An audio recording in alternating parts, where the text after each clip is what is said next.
पुण्यातील स्वारगेट बलात्कार प्रकरणानंतर भूमाता ब्रिगेडच्या तृप्ती देसाई या आक्रमक झाल्यात। गृहराज्यमंत्री योगेश कदम यांचा ताफा अडवण्याचा तृप्ती देसाईंनी प्रयत्न केला।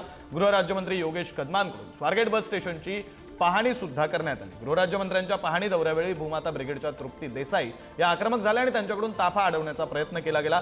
गृहराज्यमंत्र्यांचा ताफा अडवण्याचा प्रयत्न करणाऱ्या तृप्ती देसाईंची आणि त्यांच्या सोबत असलेल्या कार्यकर्त्यांची पोलिसांकडून धरपकड करण्यात आली। तर आरोपीला तातडीनं अटक करा अन्यथा कायदा हातात घेऊ असा इशारा तृप्ती देसाई यांनी दिला। आरोपीच्या अटकेसाठी बक्षीस लावण्याची वेळ येणं हेच पुणे पोलिसांचं अपयश आहे अशी टीका तृप्ती देसाई यांनी केली। तुम्ही आरोपीला अटक करा ना, मला कशाला अटक करताय मॅडम?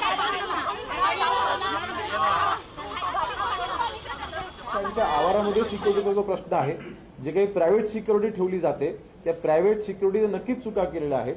कारण शेवटी बसच्या बाजूलाच चौकी होती, त्या चौकीमध्ये सिक्युरिटी प्रायव्हेट सिक्युरिटी गार्ड नव्हते आणि त्यामुळे ही घटना सोप्यारीत्या त्यांना करायला त्याला ते इझी झालं आणि नक्कीच त्याच्यावरती काम करणे आवश्यक आहे।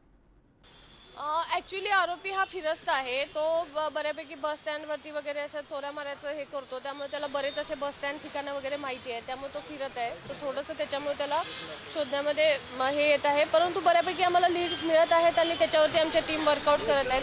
त्याचबरोबर माननीय आयुक्त सरांनी आता 1 लाखाचं बक्षीसही याच्यावरती डिक्लेअर केलेलं आहे की जर कुणी, कारण तो आजूबाजूच्या परिसरात वगैरे गावाच्या फिरत असेल तर लोक त्याला पकडून देऊ शकतात, या दृष्टीने 1 लाखाचं बक्षीसही त्याच्यावरती डिक्लेअर केलेलं आहे। मला वाटतंय की गाडेसारखा साधा आरोपी तुम्हाला सापडत नाही। कसली यंत्रणा 1 लाखाचं बक्षीस जाहीर करताय? तुम्हाला लाखो पगार आहेत का पोलिसांना लाखोचे पगार फुकट देतात का? म्हणजे पोलीस निष्क्रिय आहेत।